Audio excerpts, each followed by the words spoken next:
Well, you know that the dyslexic devil worshipper sold his soul to Santa, right? No, I did not hear this. Where is this going? No, that's it. He's dyslexic, and he sold his soul to Santa. Good Lord.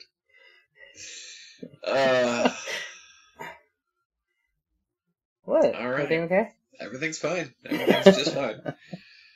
Everything is PG. All right, well, welcome back, everyone, to the comeback episode of AppenRoid Talks About Wrestling.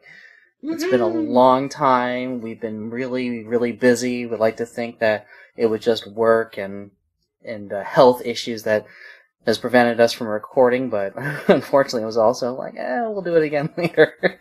So, we do apologize, but thank you so much for joining us. I am your host. I am Rue. So excited, and with me, as always, is my best friend. He is the Genghis in your Khan, the vaccine for your polio, the tarp for your man. He is back like a snake. He is my buddy Archie. What is going on? What was up with that intro for me? Yes, I am excited to be doing this again, finally. It's been I can't get over that intro, thank you. I'm excited to be back doing this again. It's been a long time coming, and it's been way too long since we've done this. And so yeah, I'm excited. I'm excited to get back on this bandwagon and get it going again. We have excellent stuff to be able to talk about and to sink our teeth into this week. So I mean, a lot has happened since the last time that we actually did this, but we're gonna condense it down and actually probably talk about more what has happened in the last month or so. Yeah, absolutely. I mean, we've missed quite a few pay-per-views since the last time we recorded a podcast, but we can talk about how awesome like Survivor Series was. But there was a huge moment that happened at the end that you and I, months ago, had talked about on the podcast that was regarding regarding a guy that we were wondering when is he going to show up. And it just so happened he showed up at the pay-per-view. He did show at the pay-per-view, and honestly, I think it was the best. That was the best way for him to make his WWE debut because it was a huge surprise. And that's a thing that has gone kind of to the wayside with wrestling nowadays. Is there really isn't a whole lot of surprises anymore. Not a whole lot of surprise returns. You know, usually you hear with the age of the internet and everything nowadays. Yeah, you always kind of things get spoiled way too easily. So it's kind of hard to get hyped up and excited about something when it actually does happen, because most of the time you already know it's going to happen before it does. And so that's kind of just something. Oh, and if you don't know, we're talking about Sting. Sorry to interject, but we're talking about Sting. We haven't mentioned the name yet. Yeah, Sting. If you didn't know.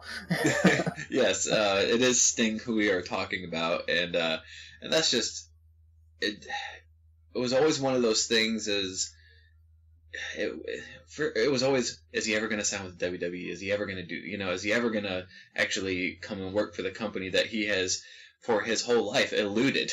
And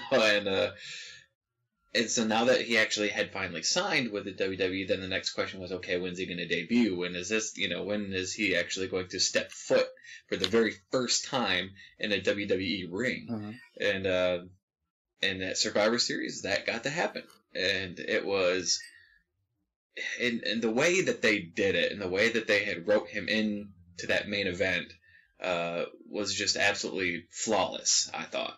I thought it was a perfect way to introduce him, into the WWE universe, and to kind of show him to people that may not have ever watched him before, especially kind of the younger generation. The kids that are growing up, nowadays that really didn't get a chance to see him when we were teenagers, and back in his heyday. So I thought that was a perfect way to introduce him into today's wrestling fan base, so to speak. What were your thoughts? Well, I've been wondering for a while, what would be the perfect way to get Sting into the WWE, introduce him to the new audience, do some kind of homage to the older audience who watched him, and they really hit it out of the park because not only was it a surprise, when you think about it, it really was no tie-in to the story that was going on currently in the ring. It would just, he just happens to be there, and he's going to interrupt how this match is going to end. It was kind of perfect how they did that. But when you think about how big of a coup it was to be able to sign Sting in the first place, that's a big coup for WWE. They finally got the guy, like you said, that's eluded them for so long.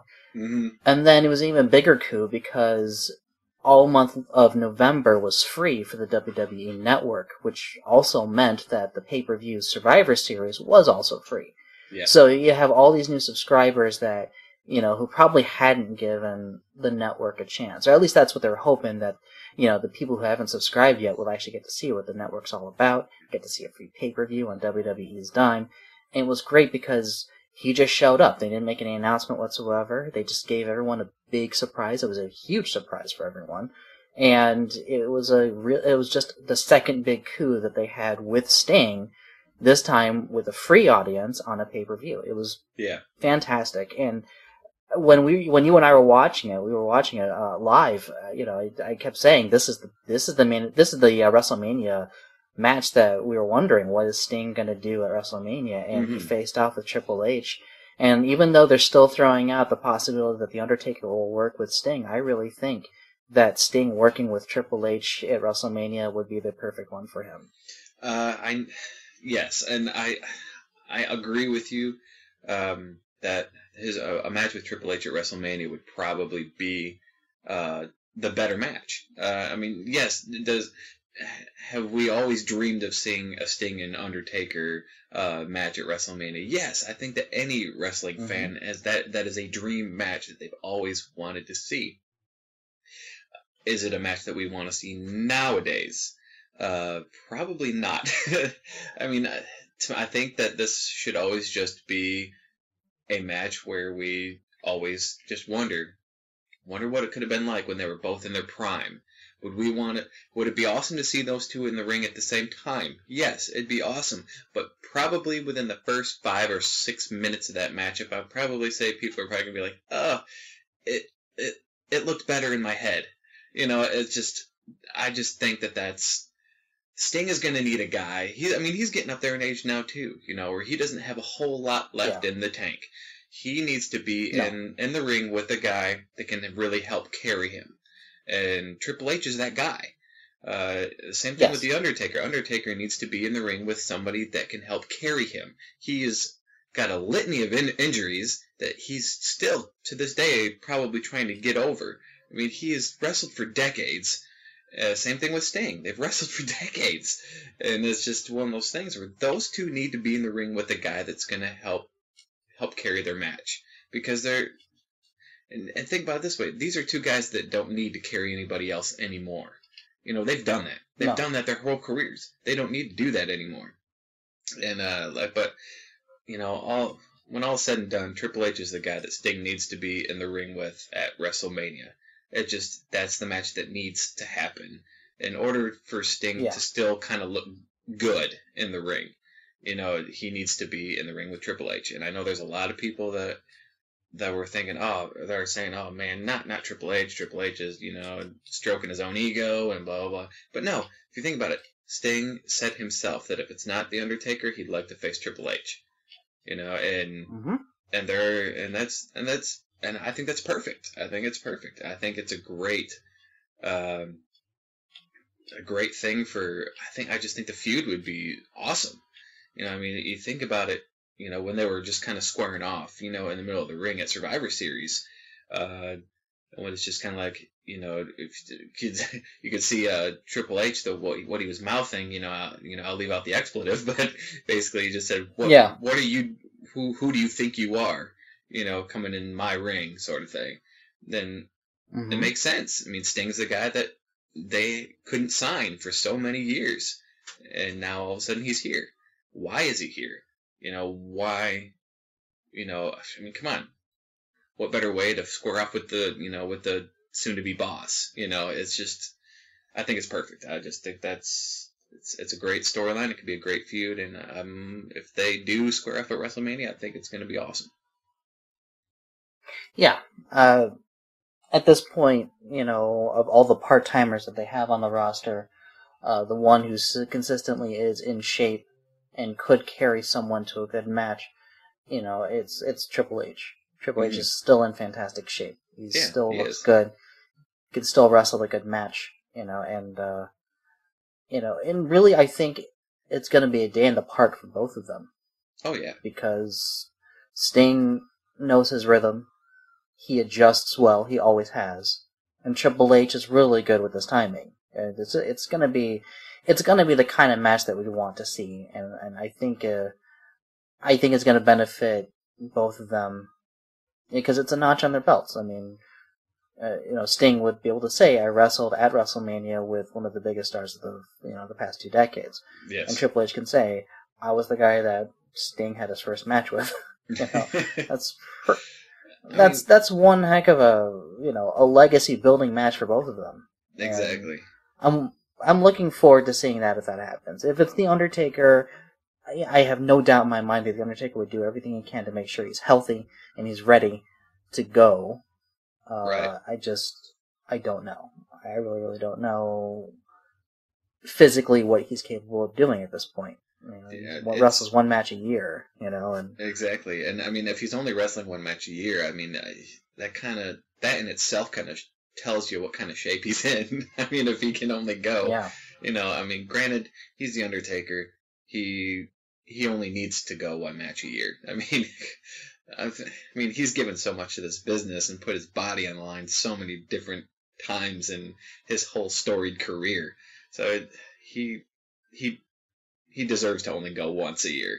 And if he can't, then he can't. That's and right now it's the funny thing is only The Undertaker and probably maybe Vince and Triple H know if he can go or not at this point. I mean, The Undertaker honestly probably really doesn't need to answer to anybody but himself at this point. So it'll be interesting to see if he can go this year, and if he does go this year, from what I have heard of the internet, who knows what you can believe on the internet rumors. It looks like that he may be scoring. He may be squaring off against Bray Wyatt at WrestleMania. So that could be interesting too. Yeah, it could be very interesting. We'll have to wait and see how that turns out. I mean, other things are happening for other superstars right now, so it'd be very interesting to see what would happen. But yeah, moving on from Sting, the past couple of weeks have actually given us quite a bit of news to talk about. First of all, on the Art of Wrestling podcast with Colt Cabana, CM Punk finally opened up about the reasons behind his firing. Oh, yes. Did you listen to it? I didn't listen to it. I've listened to... I've heard I've heard everything that he's said, and I've got the rundown of everything that he said, and obviously, I watched Vince's podcast with Stone Cold, Steve Austin, and so they're very interesting comments on both sides. Yes. I listened to the whole 2-hour podcast with Colt, and first of all, something that I found to be very interesting is that the follow-up podcast to that was also with CM Punk and Colt, and I tried for like almost 3 or 4 days to try to download it, either on my iPod or on my iTunes on my computer, and I could not do it. So as it turns out, that they broke the internet. They broke the internet more than Kim Kardashian could, because no one could download it. There was difficulty to download it. They even had to get guys from like several other podcasts to actually help, and they actually had to put the podcast on SoundCloud before they can get their server fixed through iTunes. It was ridiculous. Wow. But that's how important it was for the fans. I mean, I think it was a good thing for CM Punk to be able to get, his point of view out there finally, and I think it was good for him to be able to kind of get things off his chest that, that he hadn't really shared with, probably, I mean, obviously, I think the only people that really know is probably the people that were close to him, like Colt, like AJ Lee. But I think it was good for him to be able to kind of voice it, and put it out there. And also, I think it was good for the fans to finally get an answer as to, hey, why in the world did he just kind of up and leave? What, obviously, there's a lot of stuff that happened that the fans didn't know about. And, I mean, a lot of the fans feel that they probably are owed an explanation. I mean, CM Punk really honestly doesn't owe the fans anything. Absolutely not. He doesn't owe an explanation. Whether or not he wanted to ever give, if he never came out and said, hey, this is what happened, this is my side of the story of what happened. If he never did that, that's perfectly fine. In my opinion, that's perfectly fine. He doesn't owe us anything. But I think it was also good for him to be able to do that and to have a safe place, a safe haven for him to be able to talk about it. So I'm actually glad that he was able to kind of share his side of the story on what happened. Well, he said so on the podcast that, him coming out with an explanation, that was for the fans, and, he said he did this for Colt because, of all people, he trusted Colt to do this. Mm-hmm. And also, I mean, when you think about it, when you really, really think about it, CM Punk did this on a free podcast. He could have made another $1 million or so just releasing his story or his side of the story. Oh, probably. No. I mean, he probably could have made a lot of money, going to like an ESPN or some big market, network or something. Mm-hmm. Absolutely. But he did this free. He did it free, and he didn't. He said, it said it in so many different words, but he did it because he did want people to know his side of the story, mm-hmm. but he still felt like he didn't owe any explanation to anyone. And I think I said this before on our podcast, is that whatever reason that he had, is his reason. If he ever wants to come out and tell it, that's his thing. It's just that at this point, from a fan's stance, it's just like we're missing out on something. We're missing out on a big star who was good almost anywhere that he touched the squared circle. And it was a shame, and I'm pretty sure, throughout the past, 11 months, I felt quite disgruntled about the fact that, CM Punk left without any explanation. He left without actually saying, I'm leaving, I'm retiring because of this. Mm. It's one thing to retire. That's great. That's fantastic. But he was in the midst of a big-time storyline for him and for the company overall. They said it quite plainly that, he was upset that he wasn't in the main event for WrestleMania. He was upset that he had to work with Triple H at WrestleMania. He also said that he was leaving because he was upset that Daniel Bryan, at the time they left, had no part of the plans to be at WrestleMania, the main event, at least. And so it was really interesting to hear from his point of view, but when you actually think about it, the business as a whole can take a lot from you without giving back, and that's basically what he was saying in the podcast. It's just that he had given so much and was ready to give even more, but realized that he felt like he was being taken advantage of. And that could be for anyone, in any workplace, in any job, in any profession. That could happen. You could always feel like that. So it doesn't matter. For me, it's just someone else who's upset with the place that he worked. Yeah. And basically, now he's moved on. Yeah, basically that's all. That's what it really boils down to. Is he is just a unhappy worker in his work environment, and I've done that before too. It's just like, if you're not unhappy, only you can change that, really.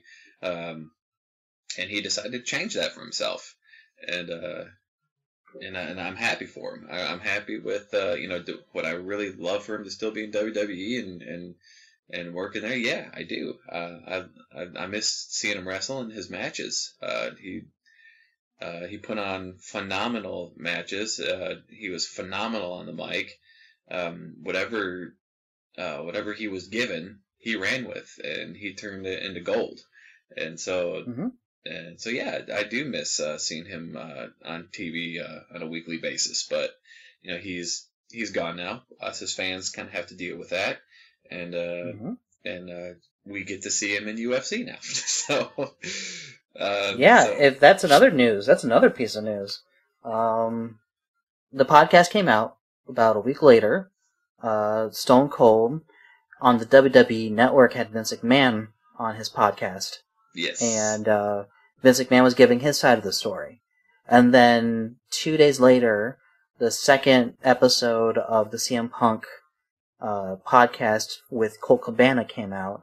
And then, 3 days later, on UFC 181, CM Punk shows up out of nowhere announcing that he has signed with the UFC. So the timing was incredible, impeccable, if you will. Mm-hmm. He's received a lot of criticism, not just from the media, but fans alike, as well as fighters. I mean, there's a lot of people that feel that a guy with no experience, 0-0 record, essentially, if you're going to talk about that, about his experience in MMA, he's got literally no experience. Yeah. He's not young either. He's 36 years old. Yeah, 36 years old and trying to join a sport. I mean, he's had some, what was it, is it Brazilian Jiu-Jitsu he's a blue belt in?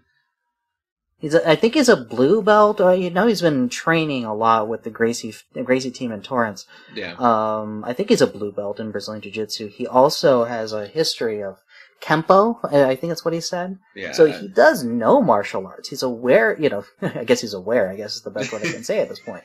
He's aware of martial arts and and how to apply it. And I'm not trying to be critical. I'm trying to be realistic as to this is what we have to work off of until he has his first fight. Yeah. And I've when you and I talked about this, just not probably last week or something, and I made my opinion very clear. I told you I wish him all the success in UFC, and I really hope he does well. I really do. Mm-hmm. But I see him getting destroyed. I do. I mean, I do. I hope I'm wrong. But like you said, it all has, what do we have to go off of? We have a 0-0 record with hardly any experience, like no experience in an actual, fight. You know what I mean? Yeah. So it's just, that's what we have to go off of. I hope he goes into that first fight and he proves me wrong. I really do. And the thing that I love about CM Punk, though, is I watched like a 15-minute interview. Did you see that? Like that, it was about 15 minutes long at the press conference. Did you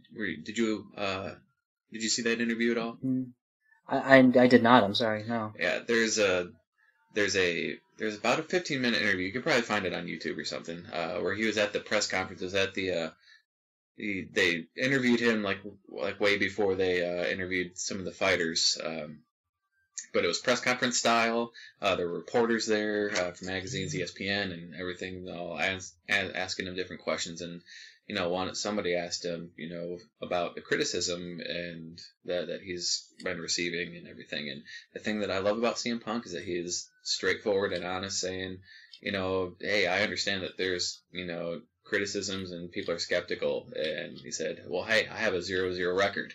I mean, there's people have the right to be skeptical. It's just, mm-hmm. So that's what I love that about him, is that he's coming into this saying, hey, he's willing to shoulder all that, skepticism and say, hey, that's on me and it's my job to prove you wrong.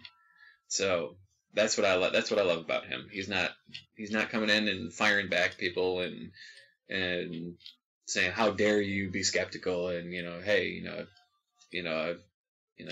technically, I can, fight. I mean, even though people say WWE is fake, he's not coming in and saying, hey, I have at least some experience in doing, something like it, but mm-hmm.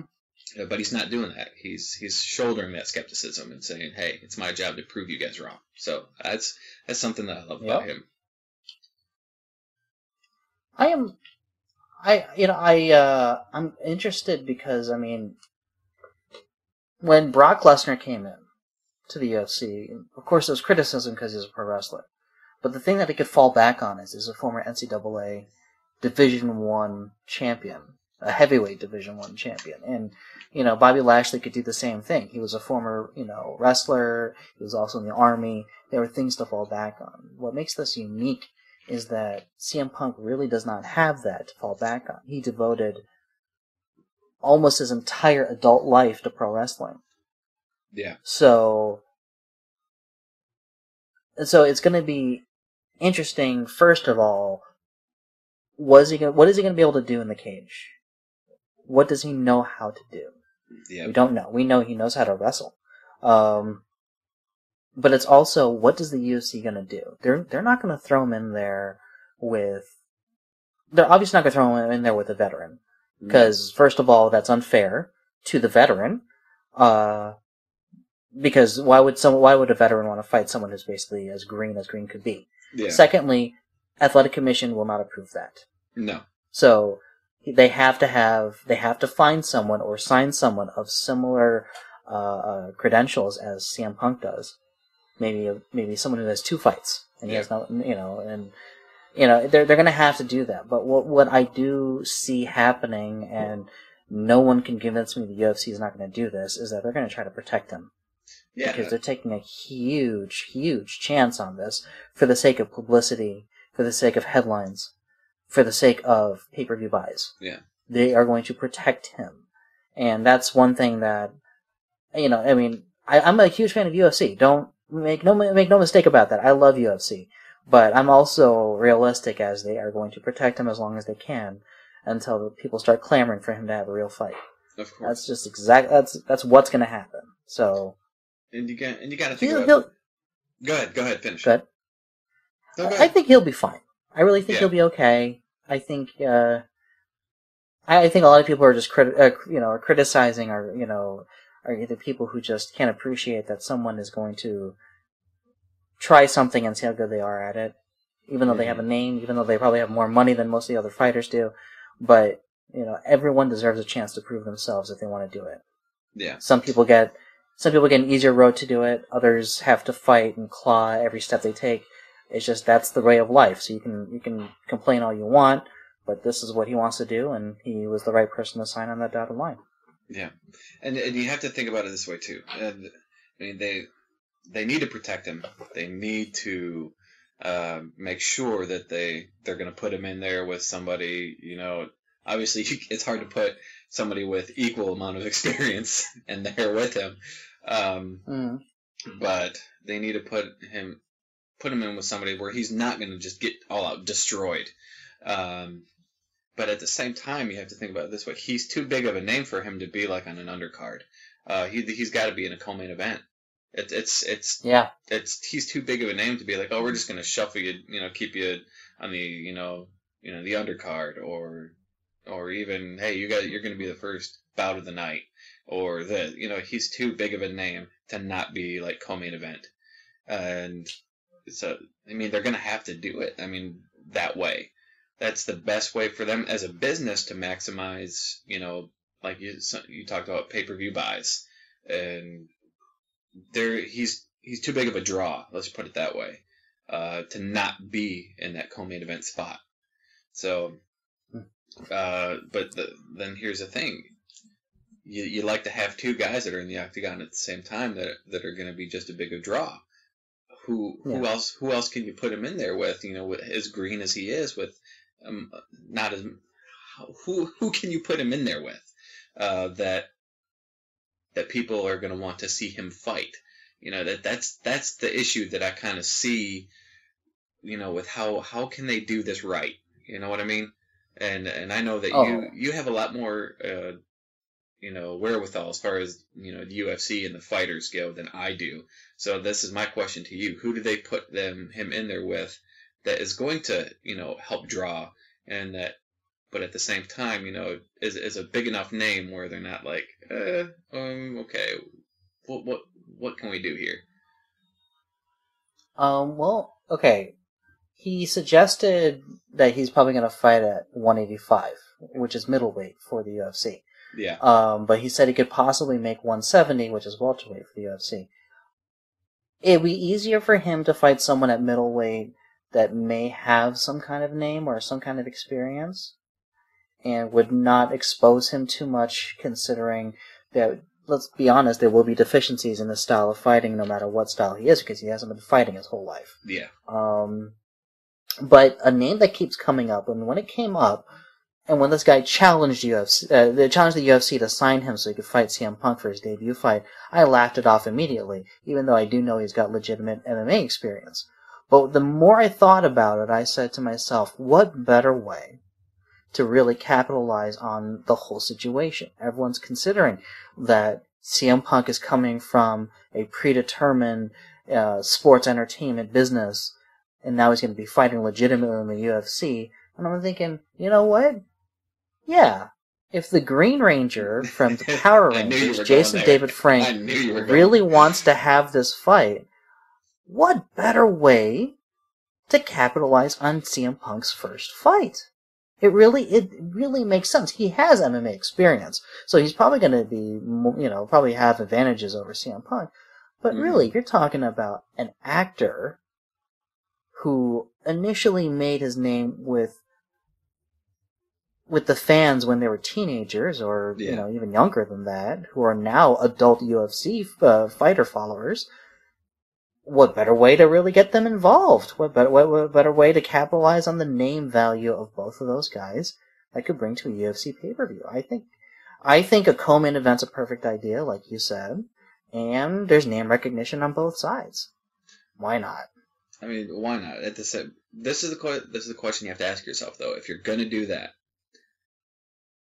would the UFC possibly, would it be almost as a joke? Would it look like a joke? That's the thing.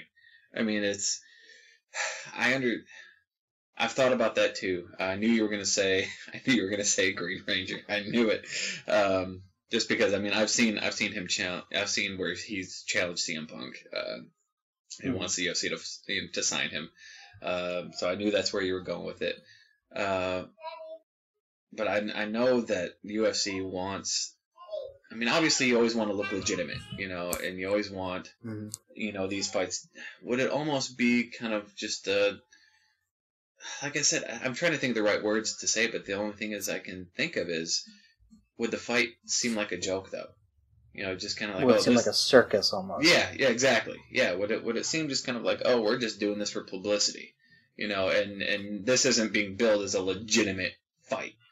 Is this just a publicity stunt? To get two big name guys signed in, I mean, what happens if the fight completely blows and it sucks, and and it's just, then the UFC is put in a bad spot, and they're kind of be painted in a bad light. Okay, well, first of all, UFC is the promotion company, and they're the ones who signed on the dotted line to have him be one of their fighters. So they have to have accepted the risk that they're taking by signing a pro wrestler with no amateur background experience of almost any kind. Yeah. So if they don't want this to look like a circus, they have to treat it like a legitimate fight. They have to treat it like this is the biggest thing that they could have done in the year 2015, and they have to accept that. And then I guess for the UFC to take CM Punk seriously, or the UFC to have everyone take CM Punk seriously, they have to take him seriously. Yeah. So if he has a crappy fight, well, it was his first fight. They're going to have to say stuff like that. They're going to have to cover up for him if they really want to make good on this investment. Yeah. It's kind of like what WWE is going to have to do for Sting. Yeah. If he has a horrible match with Triple H, they're going to have to say, well, it's his first first match in over a year, and it was on WrestleMania. Who doesn't have WrestleMania jitters, right. They're going to have to say stuff like that. So I think he'll be all right. I think he'll be okay. If he gets knocked out, he gets knocked out. That's the risk he's taking too. Yeah, it is. I mean, it's a risk for everybody involved, and but like I said, I'm hoping for the best, and I hope that CM Punk has great success in the UFC. Me too. All right. So, hey, Well, why don't we, did you have a next topic for us, or shall I pick one? well, I know that you are dying to talk about NXT. Oh, yes, that's So exactly where I wanted to go. tell me how things are, because to be perfectly honest, as big as a wrestling fan as I am, I have not watched any NXT. I've only seen matches from certain people. So tell me what you're seeing. Tell me what you like. Well, let's talk about NXT Takeover the R Evolution pay-per-view, I guess you could say, even though it's technically not a pay-per-view. Um, let's talk about that for you, and I know you haven't gotten a chance to watch it yet, and I highly recommend that you do, because we've been saying this for a long time. The future is bright, my friend. The future is bright, and and it really shone through NXT Takeover R Evolution. Let's just talk. I mean, Kevin Steen / Kevin Owens now made his debut, and he's a beast. He is an absolute beast. Have you ever seen in his matches before? Before he came into WWE at all? No. I have not either. And apparently, him and Sami Zayn are best friends. And but his name Kevin Steen is what he is known for on the the indie circuit and everything. But they changed his name to Kevin Owens, like WWE likes to do. They like to change wrestlers' names. What? But What? But he fought C.J. Parker. And I don't know if you've seen C.J. Parker. Yeah, but he's like the hippie with the dreadlocks and everything. Oh my. Yeah. Let me just say, within the first 2 minutes of the match didn't last very long. It was probably like a 4-minute match or something, but within the first 2 minutes, CJ Parker hits him with a palm strike and the bridge of the nose, breaks his nose. Oh jeez. I mean, and just has an absolute gash, nasty gash on the bridge of his nose that just absolutely just bleeds for the entire 4 or 5 minute match that they have, and oh, of course. I mean, you could hear it too. You could hear his nose break. That's how nasty it was. Oh man! You just heard the snap. It was so bad. Oh. And you know how I am with hearing things break. It's just Yeah, you love it. Yeah, you shit. love it. I was sitting there. I was like, oh.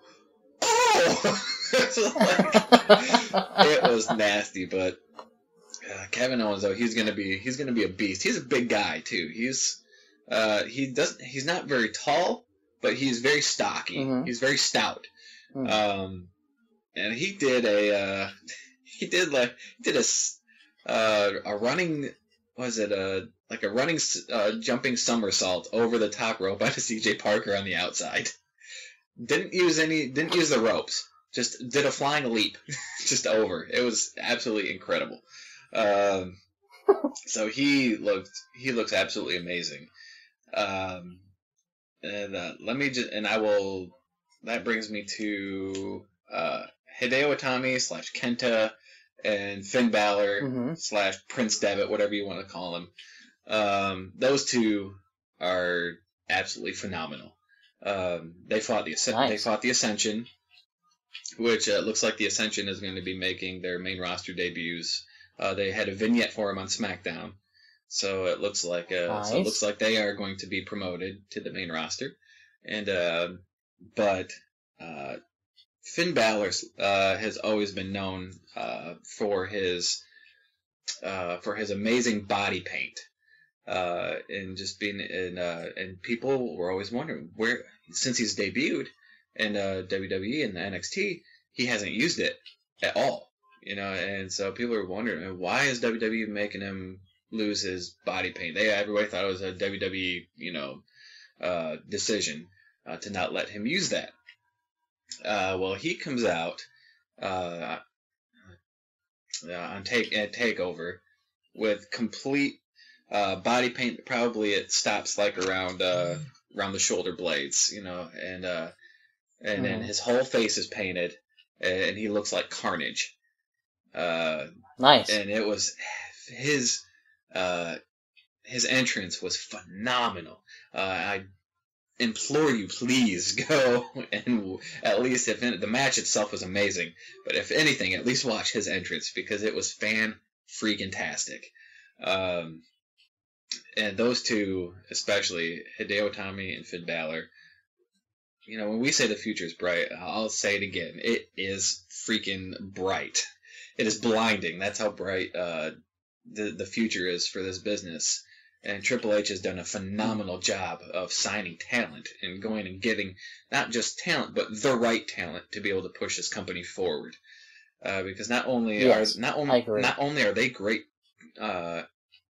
talents, but and I know that WWE has gotten away from this word a lot, but they are fantastic wrestlers, and it just rings true so much, especially for those two young guys. And Hideo Itami actually teased a GTS last night.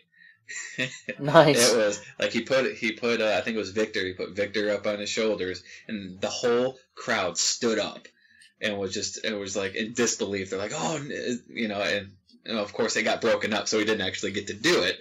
But everybody was just waiting to see him do a go to sleep, and because we haven't seen one, obviously. He's the originator. He's the originator, and we haven't seen one since CM Punk. So, but it was a fantastic match. Hideo Itami and Finn Balor went over, which makes sense because the Ascension's moving on up. So, which brings me to the Divas. Charlotte and Sasha Banks put on a phenomenal match, and it blows my mind to see some of the talent that we have in NXT and also the talent that we have in WWE, on the main roster. And right now, I kind of like watching NXT more than I like watching, WWE, like the main roster, because it just seems like, I don't know if they gave Charlotte and Sasha Banks time to work. It's probably like a 13-minute match or so. Which compared to the 2-minute matches that you have on Raw or SmackDown, I mean that's like giving them a century to work, and to be able to see them showcase their talents was absolutely phenomenal. Just the moves that they pulled off, the chemistry that those two had together, they told an amazing story just by their wrestling alone. And I'm excited to see when those two move up. Charlotte went over Sasha Banks with an awesome move from the top rope. Nice. And it was awesome. And then you had the main event, which was Sami Zayn against Adrian Neville, and those two. Of course. And I told you that they put on a match of the year candidate last night, or Friday night, Thursday night, whatever night it was that this event took place. My days kind of run together sometimes. I can never keep track of them. But the fact that these two have put on, let's see, was their third match, I think. I think it was their third one. But they always do something different. And that's the thing that I love watching those two. They work so well together. Is that they just know how to. They know each other. They know each other's tendencies, and they can switch things up. And not every match is the same. And that's what some people would be like, oh, third time, really? But it's a different match. You're not watching the same match twice or a third time. It's the things that they, pulled out of their, bag of tricks was just absolutely amazing. And they were given 25 minutes to work.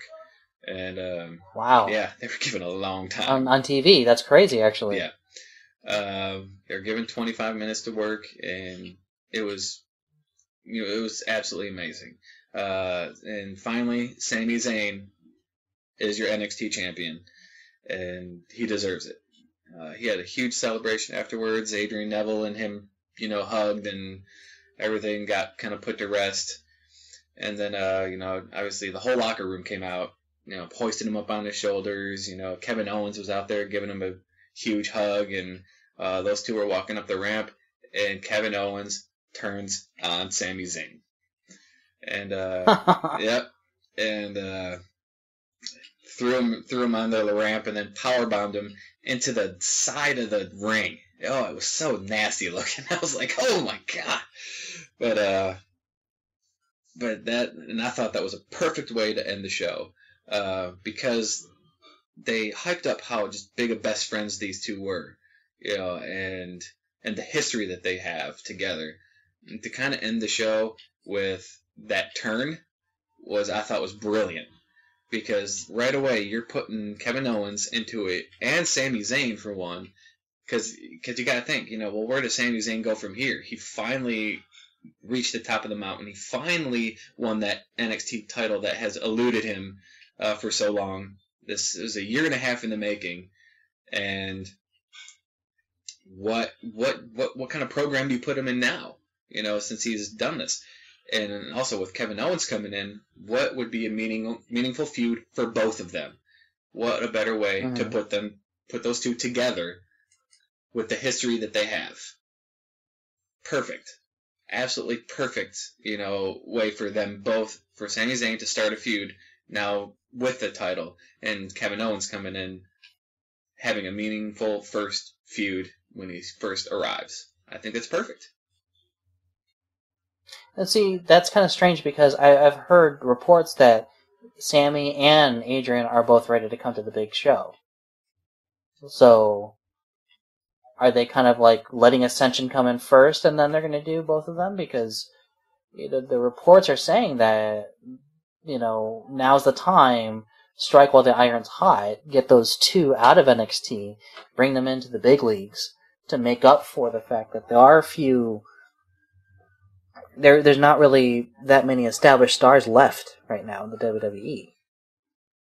So that's interesting to me. At the same time, it's kind of baffling, considering, we could use guys like Adrian Neville and Sami Zayn on the main roster, especially with the Royal Rumble coming up. Yeah.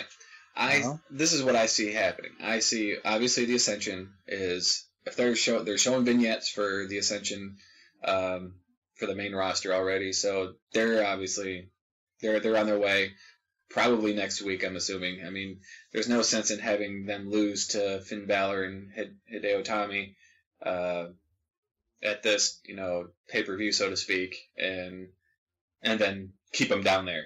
I mean, there's nothing left for the Ascension to do in NXT, honestly. So I see them debuting next week, after TLC. And then I see Adrian Neville being promoted to the big league club, so to speak, because honestly, there's nothing left for Adrian Neville to accomplish in NXT either. He was the champion for 300 days.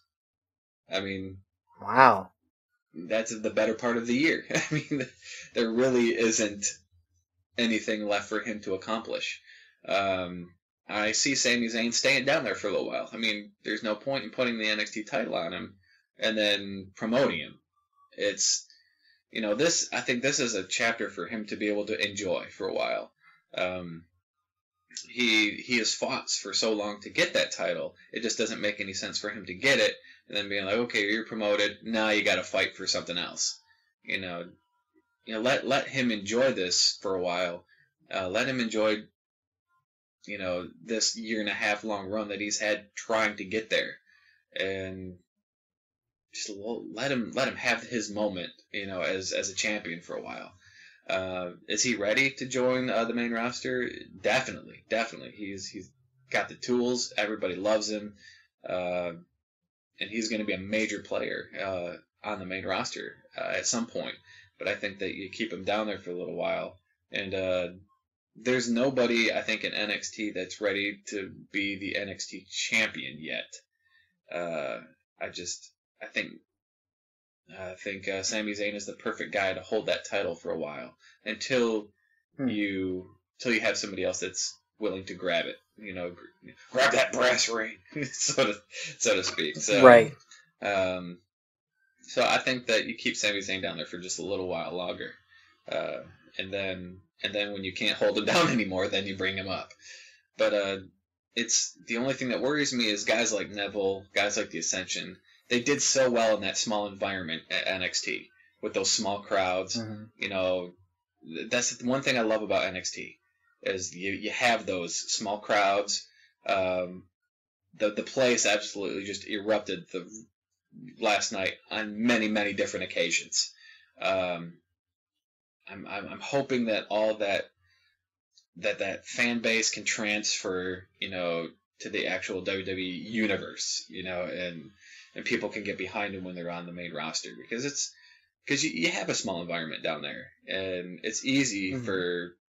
to get somebody to back you. I think whether you're heel or a face in NXT because you're in such a close knit, you're such close proximity to those fans. So I think it's a lot easier to get somebody behind you or against you than it would be if you're on the main roster dealing with the bigger venues and the bigger crowds. So I'm hoping that all translates well, especially for Neville right now and the Ascension. I'm hoping that they do well. Okay. Well, keep in mind whose baby NXT the whole program is. Mm-hmm. That's Triple H's baby. And since he's the COO, I guarantee you that he's gonna do what he can. He's gonna bring them up, and he's gonna tell everybody is like, he's probably gonna tell, hey, you make them look good, or you work well with them. Mm-hmm. He's gonna tell them. I don't know if he'll directly say because my butt's on the line because I started this program. We already have Bray Wyatt and the Shield doing so well on their own, kind of a thing. Yeah. But I mean, if anyone's going to protect them, if anyone's going to make sure they work with the right people, if anyone's going to try to do what they can to get them over with the crowd, it's Triple H. So yeah. I'm not so concerned. I think the fact that they are from NXT. And NXT already has a history of producing quality talent. Yeah, that's why I'm so confident about the future, as well as the NXT program. I really do need to get more familiar with NXT anyway. I mean, just the fact that you said Sami Zayn and Adrian had a match of the year candidate, especially after this year, after so many great matches, and I listed off some of them to you, and you didn't answer. Yeah, I mean, mainly because you put Bo Dallas and the Great Khali in there, and so I was like, you know what? Oh, see, the fact that you mentioned that she goes to show how much you really you have a hard time arguing with that. No, that's not what I was. That's not what I was getting at. I was getting at because you. And put I those know two that there. You're disappointed that the Great Khali has been released. And his contract wasn't renewed. I know that that's difficult for you. So, I've been in tears ever since. I understand, man. And if we live closer to each other, I would shower you with more memorabilia of the Great Khali, just so his legacy could live on in your heart. So I will slap you. Sure. So anyway, yes. You need to, like I said, you need to watch the R Evolution event, and let me know what you think after you're done watching that, and tell me that the future isn't blinding bright. But yeah, Takeover, amazing, absolutely amazing. And for all you listeners, if you haven't watched NXT, go watch NXT. If you don't have the network, you can get it for $9.99 a month. Oh, is that how much it is? See, they're so cryptic with how much it is, per month. But just out of curiosity, is there a commitment you have to put towards the network? There is no commitment. You can cancel anytime. Wow. Crazy. I know. Absolutely incredible. $9.99 a month. No commitment. Cancel anytime. Just call me Michael Cole. That's vintage Michael Cole right there. Which brings us to tomorrow's pay-per-view. I always want to call them pay-per-views because I've been calling them pay-per-views for my entire life. What do you call them now? Because they're not really on pay-per-view anymore. I don't know. It's I don't know. Big Show sounds kind of weird because you're either referring to either WrestleMania or the wrestler Big Show. Yeah. I don't know. Featured. featured. Special event. What? I don't know. Are they still calling it pay-per-view? Are they still calling it pay-per-view though? I don't know. I think that you can still order them on pay-per-view on certain networks. I don't know. Well, I have DirecTV. I know you can buy it. Yeah, I think they're still. I still think they're pay-per-views, like on if you have DirecTV, and I don't know if they're on Charter anymore or Comcast or Time Warner or anything Dish like Network. that. Dish Network. Yeah. So I'm not sure, but anyway, brings us to TLC, the main event, the pay-per-view, the big show, the awesome wrestling spectacular. I don't know. I don't have anything else, but what do you think is going to go down at TLC? I think there's going to be wrestling matches, and yes, perhaps. Okay, well, first of all, I have never given the TLC pay-per-view any regard, considering that the next month is when WrestleMania season starts. And it's not because I don't know. Okay, maybe it's just that they've had a history of making their December pay-per-views basically throwaways until they get to the Royal Rumble. Yeah. And they've done that repeatedly, year after year after year. This year, to me, doesn't really seem much different. I agree. It really doesn't, because, like you said, TLC is the last pay-per-view before WrestleMania season starts, with the Royal Rumble. And so it's kind of like TLC is another one of those throwaway pay-per-views. It's just kind of like, let's just put some mini feuds together just for this event, and then we're just gonna hit the reset button next month. That's just kind of what it seems like. I've always felt that way, and it's just, I don't know, like, it's hard for me to get excited. I mean, Christmas is already, just one of those holidays that basically take up the whole month. And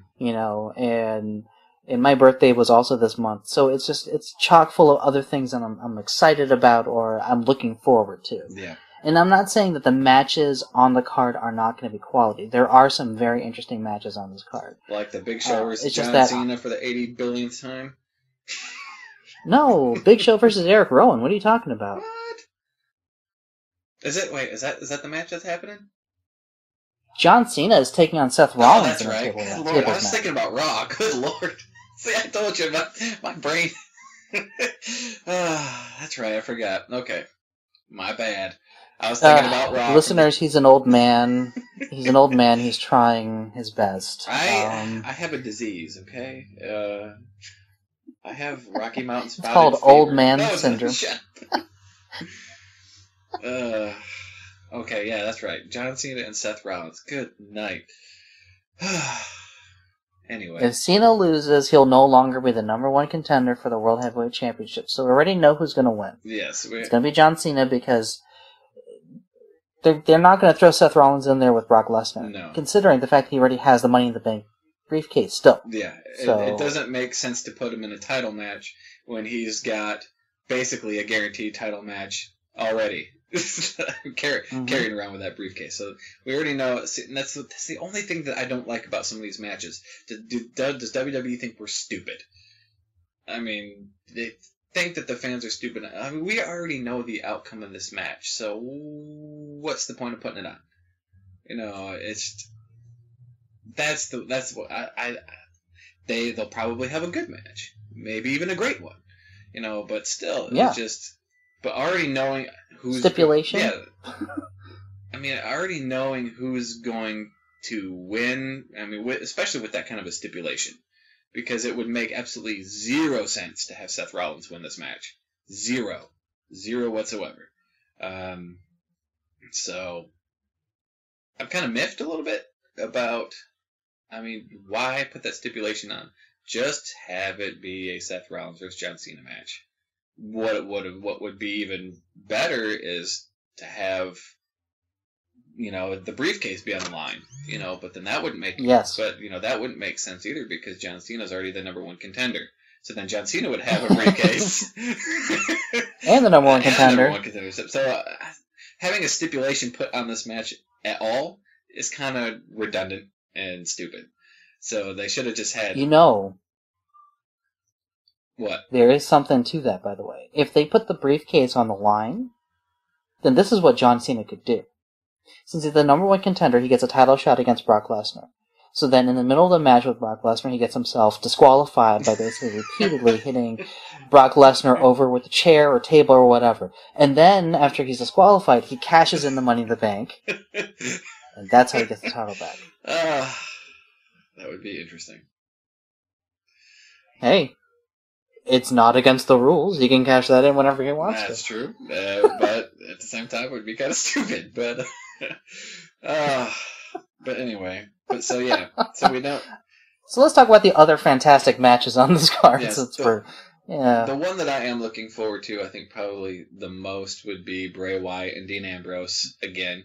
But just because I want to see, they're having a TLC match, which generally, a TLC match is usually used, for something like the briefcase or a title, something that they have to climb a ladder and grab. But this one is not. This one is used just pinfall or submission. That's what this TLC match is, which I'm actually really excited about. I'm excited to see, what everything that they are going to... Because they're going to pull out everything of their freaking bag of tricks and just throw everything at each other. And I'm excited. I'm excited to see, especially Dean Ambrose, because he's such a freaking crazy guy anyway. I'm just excited to kind of see what he is going to lay it on the table, so to speak. So, what do you think? What are your expectations for this matchup? My expectation is nothing different than what they did at Survivor Series, except only more violent. And my prediction is that we're going to see the debut of the Ascension. That's going to cost Dean Ambrose the match. That was a very, very good.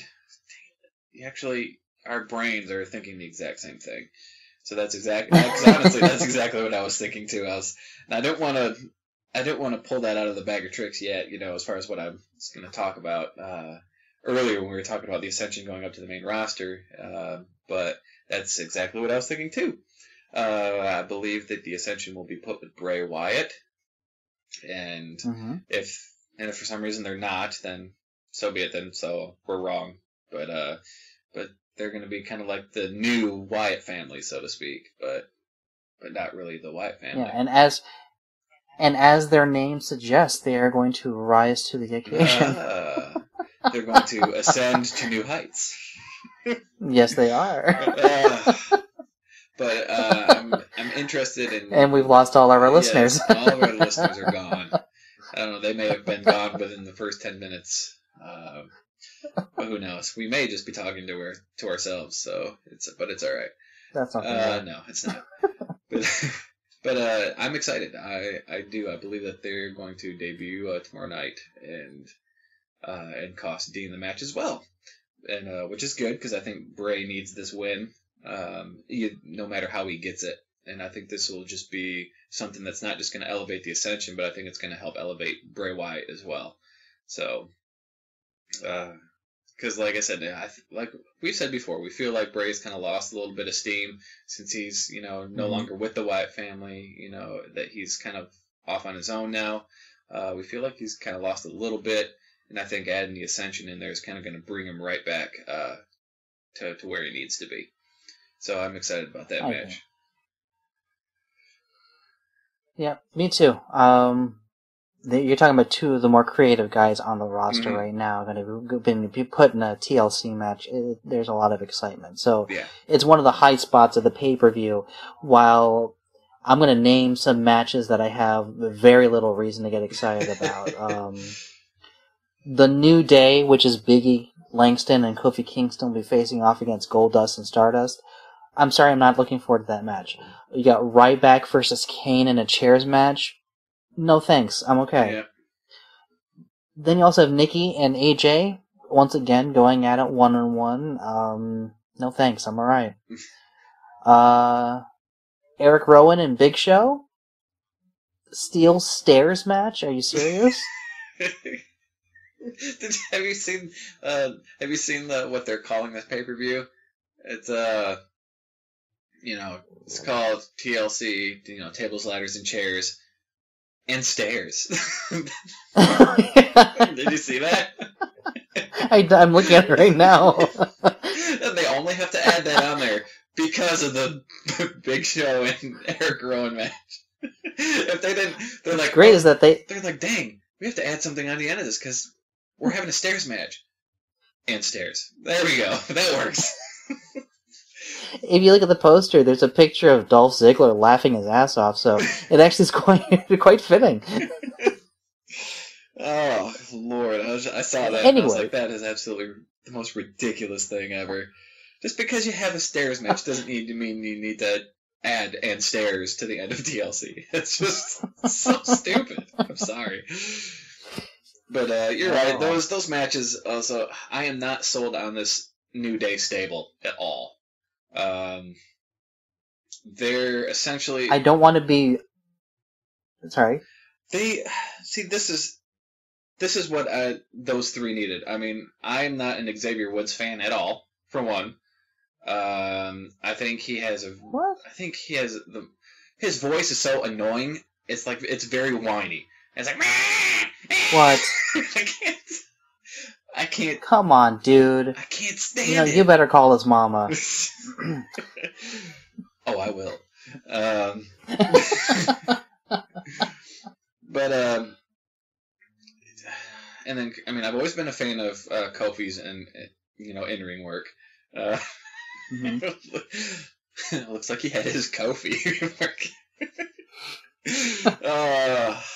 But I'll never forget that. That's probably the best pun that I've ever heard you say. Oh, that's the most hilarious thing ever. But but Kofi Kingston is always where he's lacked is his his mic work. And then you have Big E, who I'm not sold on yet, but I think he's got a lot of upside. But it's just, if they would have put them in this stable New Day and completely changed their personas, then I would have been all for it. But essentially, they're still the same three guys, just in a stable. Like, their characters haven't changed. Yes.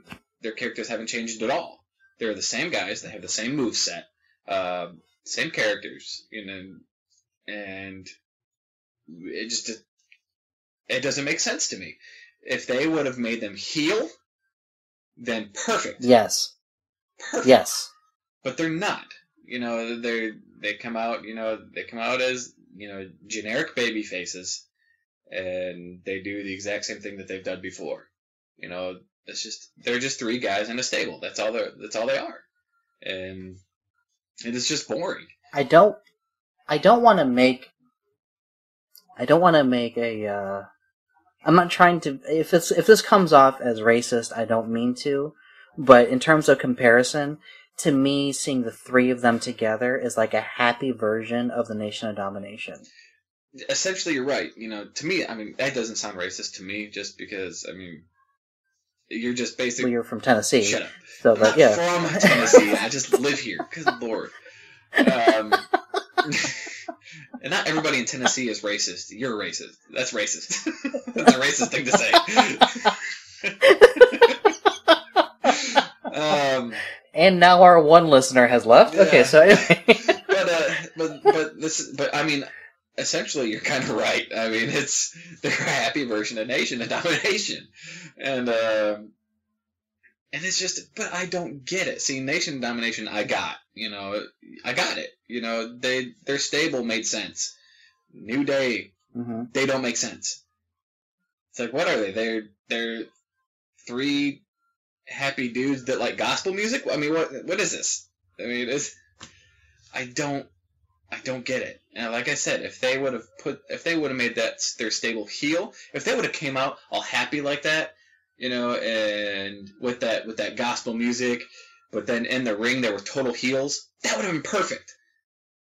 That would have been perfect. I would have liked that too. I would have liked that too. Don't you? And I think this group has been put together to save Xavier Woods' job. I think that's what it really is. But because you have Kofi, you have Big E. They have a history. They've been actually pretty hot the past couple of years with the quality of matches that they put together. You know, I think... I'm sorry, there's a pun coming. I think that they were stable, and now they're put in this group to basically save Xavier Woods' job in WWE. I think that in reality, that is what this is put together for. They're trying to use Xavier Woods for what he can do, and rounding him out with exceptional talent. And I'm going to say exceptional because I believe in Big E Langston just as much as I believe in Kofi Kingston's skills in the ring. Well, I agree with you, but the thing, this is where I don't think this is all Xavier Woods' fault. Honestly, I think they brought him up too soon. You know, what have they done with him since they brought him up? It's like, okay, we're gonna introduce you. I mean, first of all, they put him in with freaking Brodus Clay and Sweet Tea and the Funkadactyls gave him it was an awful feud that, you know, that didn't help Brodus Clay's heel turn. It was just absolutely asinine. And it didn't do him any favors. For one, he had a horrible start to the main roster when he got brought up. And honestly, they probably should have seen that right away and sent him right back down and said, "Okay, all right, we messed this up. Let's kind of do a reset on you and try to salvage this thing back in NXT and, you know, and whatever." But they didn't. They kept him up. They kept him actually off TV for a while.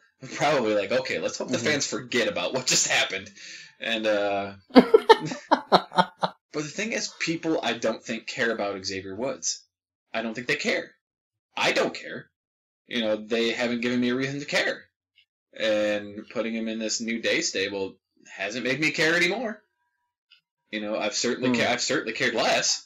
You know, but you know, I understand that they're trying to put him with, you know, like you said, guys that have been around for a while and have huge, you know, Kofi Kingston and Big E Langston, who in my book are awesome talent to have. But just because you're getting put with two guys who are exceptionally good doesn't make you good by default. I mean, it doesn't. And it's just terrible. I mean, if you think about it this way, I think they're using Xavier Woods as kind of like the mouthpiece of the group, because any tag matches that have been, you know, traditional tag matches have always been Kofi Kingston and Big E Langston. It's always been those two together. Who are performing tomorrow. Yeah. They're performing tomorrow while Xavier Woods is not even listed. Yeah. You know? He'll probably be in their corner, and that's it. So, I mean, I remember when they first debuted on the main roster again. I can't say the main roster because, I mean, they've always been a part of the main roster, but when they debuted as the stable, it was a 6-man tag. And so all of them debuted kind of together. But ever since then, I don't think Xavier Woods has seen the ring, you know, as a competitor. So, I mean, if he can be a good mouthpiece for the group, I mean, if something's got to happen. Something has to happen. And they need to be, I think, in order for their stable to work and for them all to get, you know, some new life, but kind of some, like I said, new life, you know, kind of breathe back into, you know, their careers. So they need to be heel. They need to be. And I think, I mean, when's the last time that we've actually really, besides the Shield, okay, the Shield, never mind. I was going to say, when's the last time we had a truly good heel stable? But, you know, the Shield was one of them. But, I mean, this is going to sound racist too, but a good African-American heel faction. Nothing since the Nation. You know, and I think this would be a perfect time to capitalize on, you know, on these three, you know, as a stable. And I think in order for it to work, they have to be heel. Because Lord knows I don't think anybody is really caring about them caring about them as faces right now. So that's just what I think. That's what I think about that. That's what I think about the New Day. You know, I agree with you 100%. I don't know. They haven't given me a reason to care about the stable as a whole. You know, and the thing is that if it was just a match alone between Big E and Kofi versus Golden Stardust, that's fine. But it's the New Day versus Golden Stardust. Yeah. I don't know. It's just, I think that it's the concept that ruins the match for me. Yeah. You know, and so, I mean, there's very little that I'm looking forward to on this card. Yeah. You know, I mean, think about it. It's true. I certainly don't. I mean, this match, the tag match could probably be very, very good, you know, because all four guys can go. You know, they're very capable wrestlers and very capable of putting on a great tag match, which it probably will be. Just the whole, you know, hey, let's just throw two tag teams together and you know, just add it to the card. That's just kind of what it seems like. Yeah. Because those two groups, those two teams really aren't feuding. You know, they're just two tag teams that are on the roster. So, I mean, maybe, if there was a stipulation like, hey, number one contendership for the tag titles, there you go. That alone right there makes a good tag feud. If they're feuding for the titles or number one contendership, good. But no, it's like, hey, let's just throw them in there together. But I have no doubts that they're going to put on a good match, and you know that alone, you know, if the wrestling match is good, then hey, I'm all for it. But you know, Ryback versus Kane, good God Almighty, I'm not looking forward to that at all. That is going to be god awful. And well, okay, let's talk about one match that we are looking forward to. The Miz and Mizdow versus the Usos. That match is going to be great in itself. And just watching Mizdow is always entertaining. So, and we know the match. You know, the Usos can put on a great match. So we know the match. I mean, the Miz, as much as crap as he gets, you know, he can hold his own. But I'm just excited because you see the tension already kind of starting between Miz and Mizdow. But please keep them together for a little while longer because it is so entertaining. I'm so looking forward to it. You know, my friend Gabe had never seen Damien in, you know, as the stunt double. And so finally I showed him some matches and he was dying of laughter. I'm like, this thing needs to keep going. It does. You know, I don't want them to feud. Like, I would love to see The Miz in the Royal Rumble and Damien trying to imitate him getting thrown over the top rope repeatedly. Yeah. That alone is going to be worth the hour that the Royal Rumble will be. It's just, You mean TLC? You're talking about TLC? I'm talking about Royal Rumble. I'm talking about next month. Oh, next month. Just okay. to see the Miz like getting thrown over and trying to hold on, and seeing Damien try to imitate that repeatedly. That's why it's worth it to keep those two together. Oh, it is. For at least another couple months. Because they've got gold. I mean, what happens when?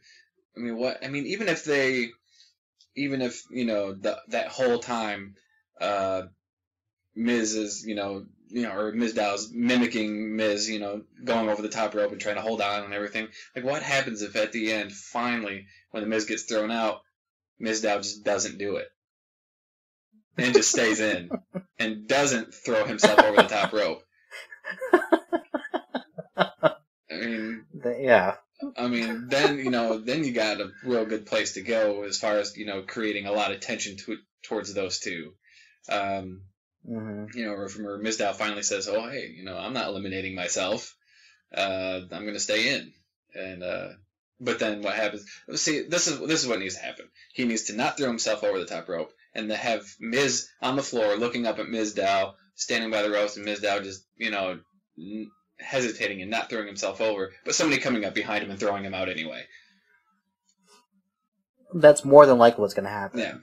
But anyway, we're like a month ahead from where we're supposed to be for tomorrow. We're like an hour and 20 They're defending their tag titles against the Usos, you know. They're defending their tag titles against the Usos. I don't care who wins this match. It's going to be a good match. Yeah, I don't care who wins either. You also have Luke Harper versus Dolph Ziggler. Luke has really shown himself to be very capable without any umbrella of either the Wyatt family or the tag team with Eric Rowan. He has shown himself to be really good on his own. Yeah, he can. He holds his own, and he can put on a good match for a big guy. And yes. So I'm actually. I mean, he looks disgusting. Yeah. He does. I mean, he's a disgusting looking human being, and he puts on really good matches. He is. I mean, it's so sad that you take a look at guys and be like, "Oh man, it's so disgusting. I bet he can't wrestle." But I mean, that's it's just I'm just commenting that he looks disgusting, which is really funny considering he's wrestling Dolph Ziggler. Mm-hmm. Who is like the antithesis of Luke Harper, you know? It's just like he looks completely different. And the fact they're going to be taking place on a ladder match makes this match to be very interesting for me to, I'm looking forward to watching it tomorrow with you. I am looking forward to it as well. I can't wait. The next match also that I'm also looking forward to is just, it's one of those things that like their program was over in the summer and I was okay with it, but I'm kind of glad it's back. It's Rusev versus Jack Swagger. Yeah. I don't really care. Really? Yeah, I don't. I mean, I know that they had a good match, during the summer. Was it SummerSlam? I think so. I know they had a good match, and it was surprisingly well done. But there's just... I just don't find it interesting right now. It's just, I just feel like, Swagger's the All-American, and... Rusev's anti-American, and it just makes an easy feud, and so it's just I just feel like it's been overdone. That's all. So I'm just like, we know that Rusev is going to continue to win because I don't think that they're going to have somebody like Swagger break up Rusev's really one-on-one. I know he was eliminated via count out, at Survivor Series by Dolph Ziggler, but we know that Swagger's not going to win by pinfall or submission because I don't think they're going to have somebody like Swagger. No offense to Swagger, but I don't think he's a big enough name to dethrone Rusev's kind of undefeated one-on-one streak. So. I agree with you, but that's not why I'm interested. I'm not interested to see whether or not Swagger can break the streak for him. I'm just interested to see, the quality of match they can put on. I hope that because they can put on quality matches. I mean, I know that. I know that they can. The alternative, what could have been the match, though, is worse than what this is, though. Like, there was consideration of putting Rusev in a program with Ryback. And I'm kind of appreciative that they went the Jack Swagger route instead. Yeah, that's, that would have been worse. I think right now putting Ryback with anybody is going to be terrible. And the thing is, I think Ryback has a lot of upside to him. But I saw the one-on-one match that he had when they gave him a lot of time to work, and I'm trying to remember who it was. I think it was a match on Raw. And they gave him a lot of time. I'm trying to remember who it was now. He won. It was Cesaro. It was his. I was gonna say, I was trying to think. It was Cesaro. Yeah, it was Cesaro. They gave him a lot of time, and the match was terrible. And I was just like, okay, so they actually probably gave him a little bit of rope to work with. Kind of take the leash off him, for a little bit and just see how long he can go and see if he can actually look good. I mean, because you put somebody in a match with Cesaro, generally you're going to get a good match. Yes. But even Cesaro couldn't make him look good. And he just looked winded and gassed out within the first 5 minutes of the match. And what? Yeah. Ryback? Yeah. It was like watching The Ultimate Warrior, and they're all over again. And God rest his soul, but I mean, the Lord knows that Warrior really didn't put on that great of matches. But it was awful. So it's just, so I'm not, so putting him in with anybody for a significant amount of time, I think is not going to be good. Just what I think. I was really excited for Ryback to be back. You know, I was actually really excited for him to be back the way he was before. Yeah. And then he started working again with people who actually are talented or actually have pedigree. Ew, that's cold. Of some kind.